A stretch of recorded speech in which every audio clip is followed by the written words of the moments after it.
నమస్తే అండి, నేను doctor Surisetti Bharat Kumar, neurologist hospital Malakpet. So ఈరోజు మన ఒక పేషెంట్ గురించి చెప్తున్నాను. పేషెంట్ లావణ్య అని ఒక 46 years. తనకి ఏం జరిగిందంటే సడన్గా తలనొప్పి, వాంతులు రావడము, చూపులు కళ్ళంతా బొబ్బులు రావడం జరిగింది. సో బయట హాస్పిటల్ తనకి చూసి బ్రెయిన్లో రక్తనాళం బ్లీడింగ్ అని డయాగ్నోస్ చేసి మా దగ్గరికి పంపించారు.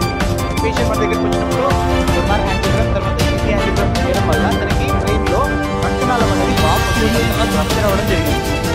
రప్చర్ అయ్యి బ్లడ్ అంతా మొత్తం బ్రెయిన్ అంతా డిఫ్యూజ్గా స్ప్రెడ్ అయిపోయింది. దీన్ని ఎన్యూరిజం అంటారు. దీంట్లో బ్రెయిన్లో A1 ఆర్టరీ అనే ఆర్టరీ అది రప్చర్ అయ్యి సబరక్నైడ్ హెమరేజ్ అని డయాగ్నోస్ చేశామన్నట్టు. ఈ పేషెంట్కి ఓపెన్ ప్రొసీజర్ కాకుండా క్లోజ్గా ఇంటర్వెన్షనల్ రేడియాలజీ ద్వారా చికిత్స చేసి బ్రెయిన్ ని కట్ ఓపెన్ చేయకుండా రక్తనాళం లోపల నుంచి లోపలికి వెళ్ళి ఆ అన్యూరిజం అనేది క్లోజ్ చేయడం జరిగింది. చేశాక పేషెంట్ ని ఒక 3 days లోనే డిశ్చార్జ్ చేశాము. చేసినప్పటి నుంచి పేషెంట్ అంతా ఇప్పటికీ కంప్లీట్ గా యాక్టివ్ గా ఉంది.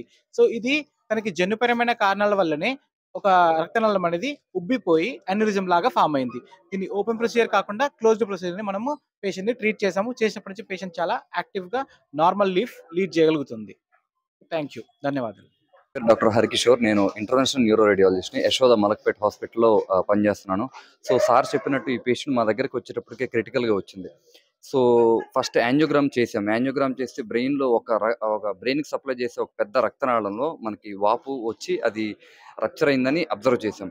సో అయితే దీన్ని ఎలా ట్రీట్ చేయాలి అనుకున్నప్పుడు టూ మోడ్స్ ఆఫ్ ట్రీట్మెంట్స్ ఉంటాయి దీనికి. ఒకటి ఏంటంటే తల పుర్రెని కట్ చేసి ఎన్యూరిజం అంటే ఆ రక్తనాళం ఎక్కడైతే వాపు ఉందో దానికి క్లిప్ వేయటం, దీన్ని క్లిప్పింగ్ అంటాం. రెండోది ఏంటంటే తల కట్ చేయకుండా కాలుకి సప్లై చేసే రక్తనాళాల గుండా మెదడుకు రీచ్ అయ్యి ఆ అన్యూరిజంని క్లోజ్ చేయడం. సో పేషెంట్కి 2 ఆప్షన్స్ ఇచ్చాం. సో పేషెంట్ ఏంటంటే తల కట్ చేయకుండా మినిమల్లీ ఇన్వేజివ్ ప్రొసీజర్ కావాలి అని అడిగింది. సో మనం వెంటనే పేషెంట్ని కాలు రక్తనాళాల నుంచి వెళ్ళి ఆ అన్యూరిజం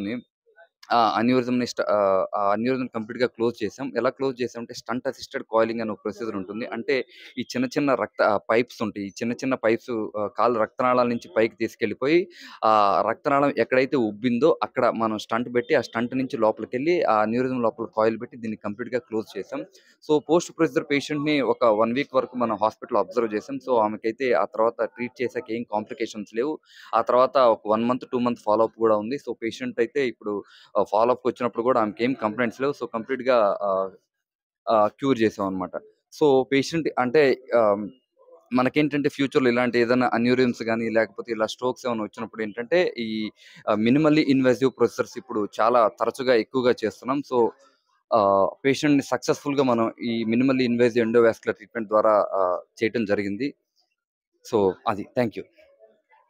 భరించలేని తలనొప్పి అన్యూరిజం అనే లక్షణం ఒక కండిషన్ అన్నట్టు మనం చూసుకోవాల్సింది. అంటే ఎప్పుడైనా సివియర్ అన్బేరబుల్ హెడేక్ ఉంటే, లైఫ్లో ఇంత సివియర్ హెడేక్ ఉంటే అది అన్యూరిజం అనే కండిషన్కి దారి తీయవచ్చు అన్నట్టు. అదొకటి మనం చూసుకోవాలి. ఇట్లాంటివి అంటే ఇమీడియట్గా మనం వైద్యుల్ని అప్రోచ్ అయితే అడ్వాన్స్ ప్రొసీజర్స్తోని పేషెంట్ ముందు ఎట్లా ఉన్నారో అట్లానే మనం తీసుకొని రావచ్చు అన్నట్టు. Thank you.